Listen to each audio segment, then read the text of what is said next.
Bueno, vamos a dar inicio a esta plática sobre golpe de calor, un tema muy importante, dadas las circunstancias actuales que se presentaron en el mes de mayo y parte de abril.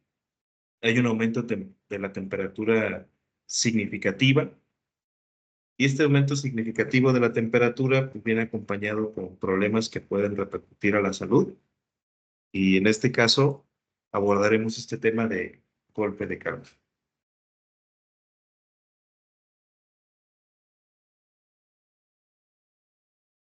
El fundamento para esta plática es la actualización, la última actualización que consta del 2019 de el golpe de calor en adultos. La primera guía de práctica clínica que marca este manejo y que aborda este tema fue del 2012.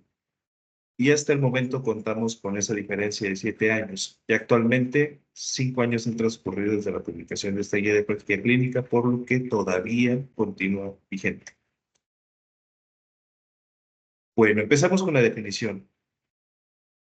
El golpe de calor se define como la temperatura corporal mayor a 40 grados, que está directamente relacionada con la exposición a altas temperaturas y el ejercicio extremo que origina una disfunción del sistema nervioso central. ¿Qué nos quiere decir esto? Que derivado de las altas temperaturas, especialmente en verano, como ahorita lo vamos a ver en factores de riesgo, se produce una alteración en la termorregulación. La termorregulación, también vamos a abordar su fisiopatología, es el mecanismo fisiológico o con el que cuenta nuestro cuerpo para poder mantener la temperatura adecuada de nuestro organismo y llevar a cabo todas sus funciones.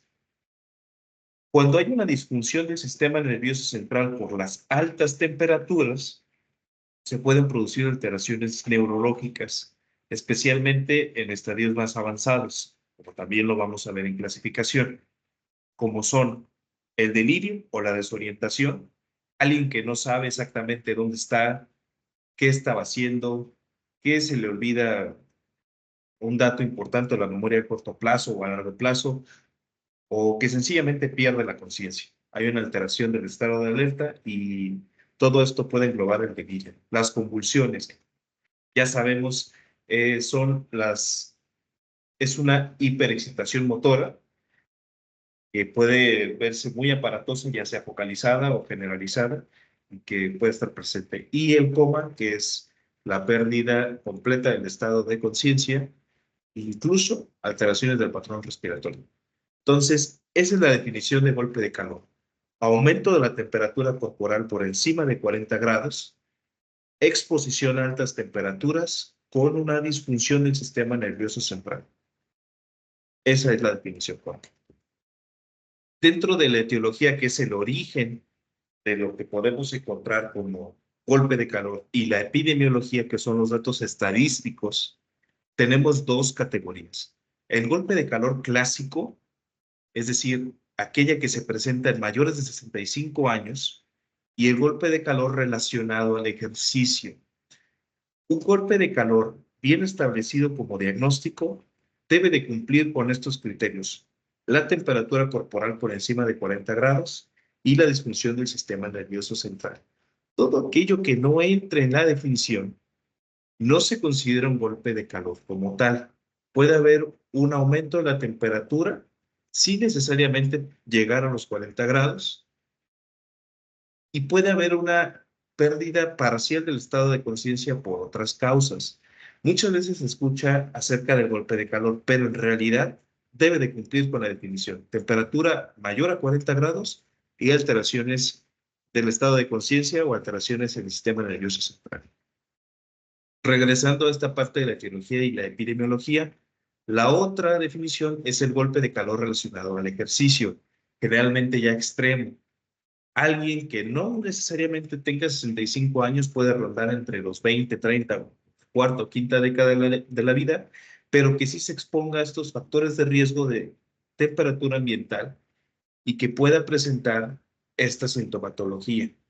con un aumento de la temperatura por encima de 40 y también con las alteraciones que mencionamos del sistema nervioso central.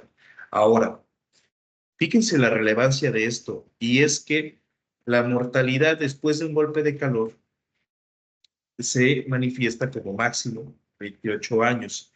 Es decir, si una persona tuvo 30, a los 30 años un golpe de calor, por regla, su mortalidad o la fecha en la que va a morir se reduce drásticamente. Ahorita vamos a ver en la fisiopatología. De la importancia de no exponerse ni siquiera a las temperaturas elevadas siendo joven. El hecho de que se presente más en adultos mayores no quiere decir que estemos exentos de que nos dé un golpe de calor. Y la mortalidad a 5 años es del 71% para aquellos que son adultos mayores. Dentro de la epidemiología, tenemos 1,200 casos al año hasta el 2019 registrados en México. Estoy seguro que esta cifra ya aumentó porque cada vez se habla más sobre este tema de golpe de calor por las altas temperaturas. Con 15 muertes al año en México. ¿Cuáles serían los factores de riesgo para el golpe de calor? En primer lugar, ondas de calor climáticas que se presentan principalmente entre los meses de junio y agosto. Hay una ligera disminución de estas ondas de calor en julio, o eso es lo que se tenía hasta el 2019. Como ya vimos, hubo una tormenta solar, por ahí se estuvo difundiendo esa información por diversos medios, que se presentó a finales de abril y en lo que fue mayo. Entonces, este cambio climático está alterando también estas ondas de calor que estaban bien documentadas entre junio y agosto. Otros factores de riesgo importantes son enfermedades crónicas como la obesidad, pero pueden ser otras enfermedades crónicas como la diabetes, la hipertensión. Una persona que es hipertensa tiene el doble de riesgo de presentar un golpe de calor. Y aquellos que son mayores de 65 años son la población que regularmente es la que llega a presentar los golpes de calor. Y finalmente, que se realice un ejercicio extenuante. Ahora, aquí hay unos factores protectores. Si tenemos los factores de riesgo, bueno, también tenemos factores protectores. Aquí están los tres principales. Evitar la ropa que nos pueda impedir la transpiración, que no disipe el vapor. Aclimatarse unos días antes de acudir o de empezar a hacer ejercicio y mantener una adecuada hidratación. Esos serían los factores protectores frente a estos factores de riesgo. Si eres un adulto mayor de 65 años, bueno, es muy importante que te hidrates. Si tienes alguna ropa que te impida la transpiración, mejor no la utilices. Y para el tema de la aclimatación, sí, no se dice que no se haga ejercicio, pero que se haga adecuadamente, yendo de lo poco hacia lo mucho. Ahora vamos a llegar a la parte medular de este asunto, que es la fisiopatología. ¿Qué es lo que le sucede a nuestro organismo para llegar a presentar un golpe de calor? Como ya lo mencionamos en numerosas ocasiones, es un aumento mayor de los 40 grados en la temperatura, con una disfunción del sistema nervioso central causado por ondas de calor. Bueno, tenemos un mecanismo de termorregulación en nuestro organismo. El hipotálamo es el órgano encargado del incremento o la regulación de la temperatura. Nuestra piel actúa como un receptor a través de unas células que se llaman células de Langerhans, y estas células son las que envían señales a través de una reacción química llamada quimiotaxis para producir un efecto en nuestros vasos sanguíneos, en los más pequeñitos, esos que de repente uno se corta la piel y sangra. Bueno, esos vasitos tienen una función fisiológica para la regulación de la temperatura. Y pueden actuar de dos formas diferentes, con una vasodilatación, es decir, que se ensanchen, se relajen una pequeña capa muscular que tienen nuestros vasos sanguíneos, o que se vasoconstriñen, que es lo contrario, que esa capa muscular que hay dentro de esos vasitos, que se llaman normalmente capilares, depende del diámetro, van a actuar de acuerdo a estas señales. Si hay una señal caliente que detecte la piel que envíe el señal a través de las células de Langerhans, bueno, va a haber una vasodilatación. ¿Y eso qué va a producir? Pues una disminución de la temperatura.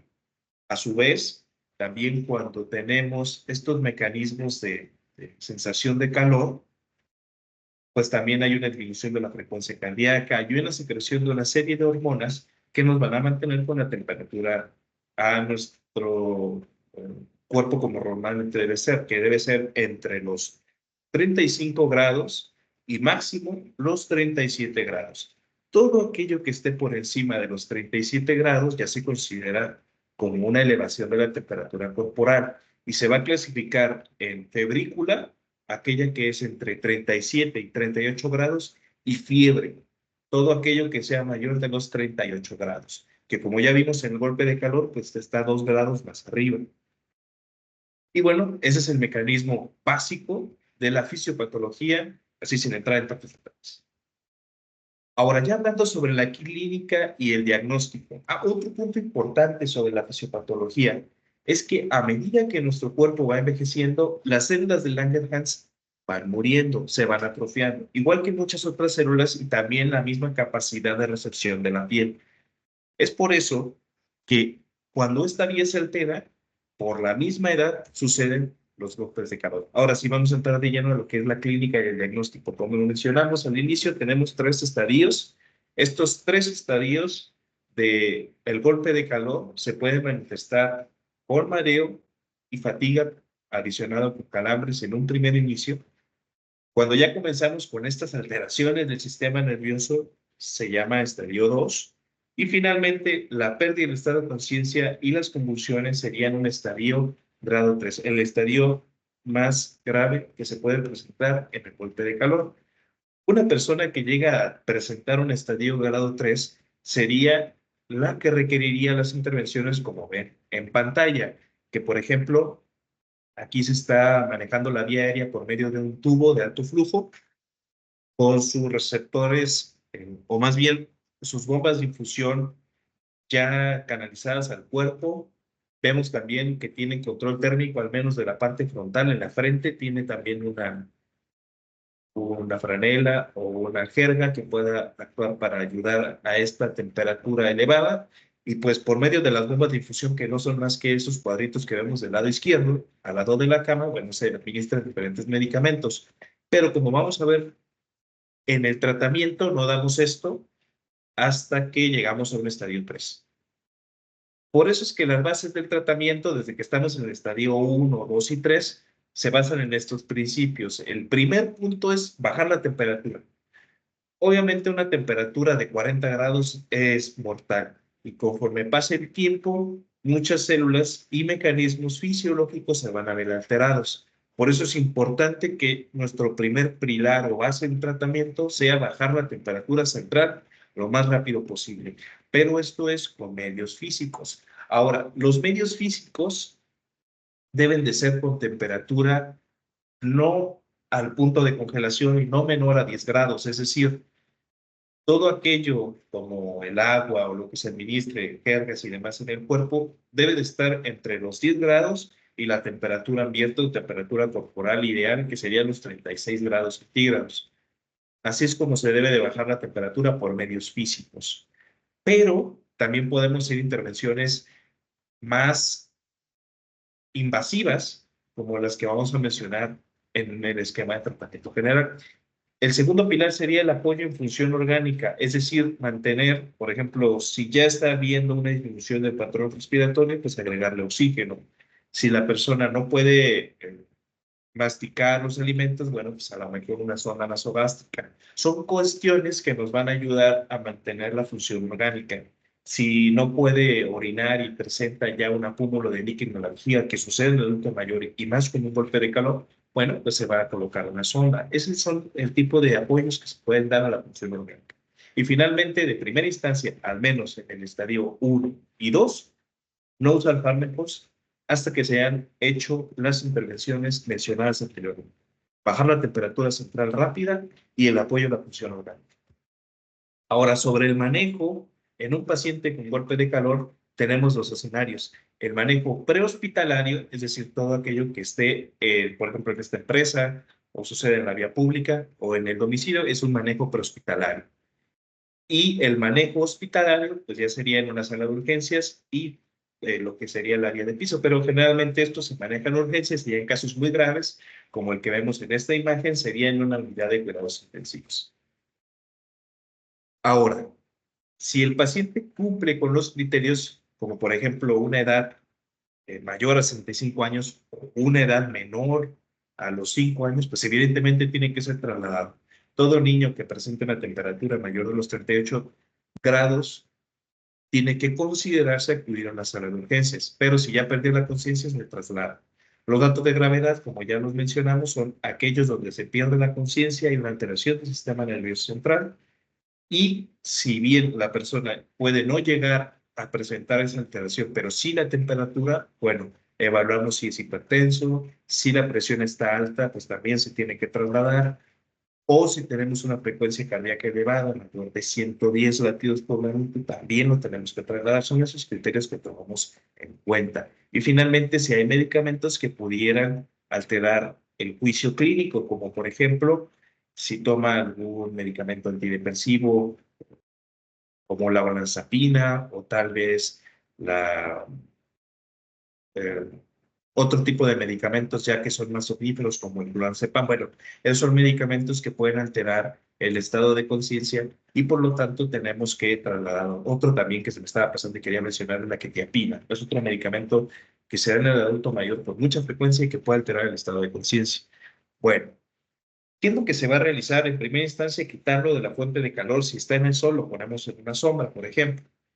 Y pues ya iniciamos con esta hidratación desde antes de llegar al hospital. Se le pone su franela, se le llena de agua, a lo mejor con una botella de agua que tengamos por ahí.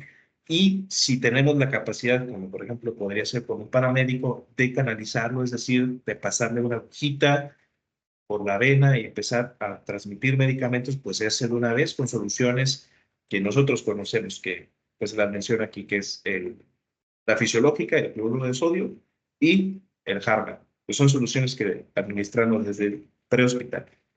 Y finalmente, pues no utilizar medios invasivos. Hay una vía de canalización que se llama catéter venoso central. Eso por ningún motivo lo podemos poner en prehospital por el riesgo que implica. Bueno, y ya cuando está en la ambulancia, pues hacemos esto de invertirlo en agua helada, pero sin llegar a esa disminución de los 10 grados, es decir, algo fresco. Y ya si es un cuadro muy grave, entonces sí se pone hielo, que decíamos. Pero de primera instancia, al menos en a sala de urgencia no se pondría. Y ya finalmente el manejo hospitalario. Ya se hacen estos lavados que dijimos, el lavado gástrico, el lavado peritoneal es a través del abdomen, es decir, se hace una pequeña incisión y literalmente se pasa agua por ahí. Y pues la infusión de los líquidos fríos por medio de la canalización que mencionamos. Y ya adicionalmente, pues podemos llegar al apoyo multiorgánico, como vemos en el punto 2 del manejo hospitalario, pues se le administra todo esto de soporte vía aérea, se le dan ahora sí medicamentos por esta vía central, que pues no es más que la vena que pasa por tal cual el centro del cuerpo, pues empieza a administrar medicamentos por esa vía. Y bueno, todo esto que les quiero comentar es para que lleguemos al punto de las medidas de prevención.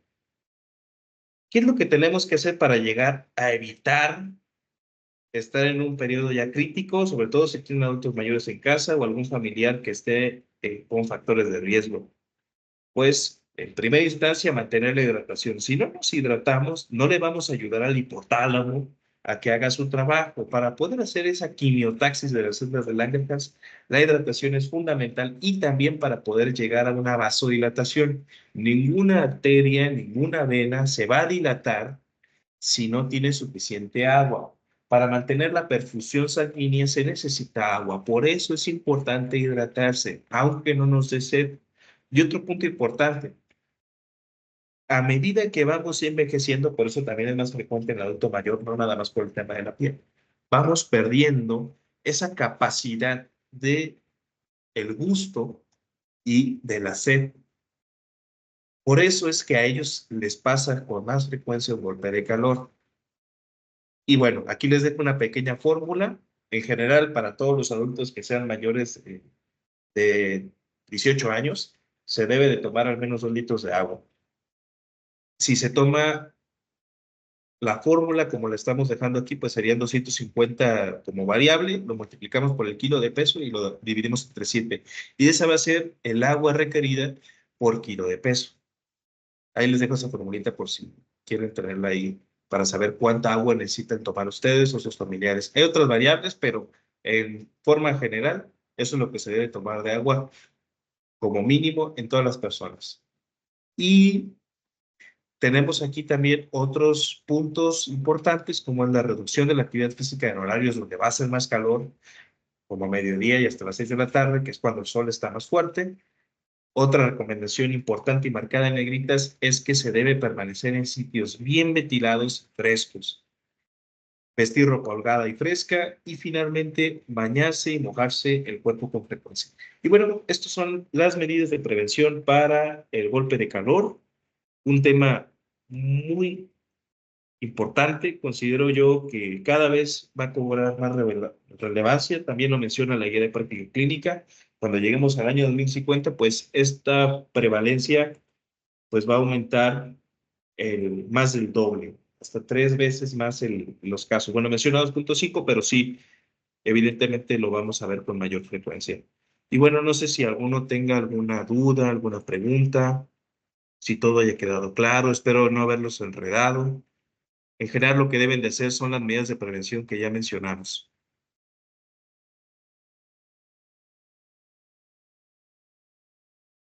Así, Ismael, si tienes una duda, nomás déjame ver si es por el chat. O si gustas encender tu micrófono, también adelante. Hola, Brandon. Oye, a mí me causa, bueno, no dudas, nomás quisiera saber de qué manera impacta. Comentaste que el golpe de calor disminuye la esperanza de vida. ¿Es igual en cualquiera de las tres etapas o es una más grave que otra? Me voy a regresar a la diapositiva para explicarlo, porque ahí creo que no fue muy claro, pero sí. A ver, déjame ver. ¿Puedes ver la diapositiva? Sí. Ok. Si te da un golpe de calor, y sí, sí es diferente. Cuando tienes una edad que no sea extremo de la vida, ejemplo, no seas menor de 5 años o mayor de 65 años, la mortalidad estimada es de 28 años. Ejemplo, tienes 10 años y te dio un golpe de calor, es decir, llegaste a un estadio, esto es para el estadio 3, llegaste a requerir oxígeno, medios intravenosos, como lo vemos en esta imagen. Bueno, tu esperanza de vida va a ser de 28 años. Así es como lo podemos interpretar. Y la mortalidad a 5 años es para los extremos de la vida. Aquellos que son mayores de 65 años y presentaron un golpe de calor, bueno, su esperanza de vida es de 5 años más. Y esto es porque se da en muchos organismos. Y cuando eres menor a 5 años, desgraciadamente también se puede presentar esa esperanza de vida. No en todos los casos va a suceder así. Vemos ahí incluso el porcentaje del 71%, pero sí, eso es lo estimado. Un pediátrico que sufre un golpe de calor, su esperanza de vida es muy reducida. Ahora, tiene que ver muchas otras cosas. Generalmente cuando sucede esto de los golpes de calor es porque los niños los ponen a trabajar, por ejemplo, en las calles, o bueno, son los de un estrato socioeconómico bajo. Entonces, por eso la estadística se dispara. Pero así es como lo podemos interpretar. La mortalidad de 28 años es para aquellos que no forman parte de los extremos de la vida y la mortalidad de 5 años para aquellos que sí. Menores de 5 años y mayores de 65. Ok. ¿No es, si esto respondió a tu pregunta? Ujú. Sí, bueno, me refería un poquito más, o sea, sí me quedó claro, nada más que, bueno, creo que es referido al estadio 3, ¿no? Que es el más grave. Exacto, si te da un estadio 2 donde pues estás medio desorientado, pero no llegaste a una temperatura mayor de 40, el tiempo de estancia hospitalaria fue mínimo, pues obviamente ahí no aplica esa estadística. Ujú. Ok, gracias. Sí, sí, me dediqué. ¿Alguien más que tenga alguna duda o comentario sobre este tema? Muy bien, entonces, pues ya sería todo. Voy a estar pasando a sus lugares para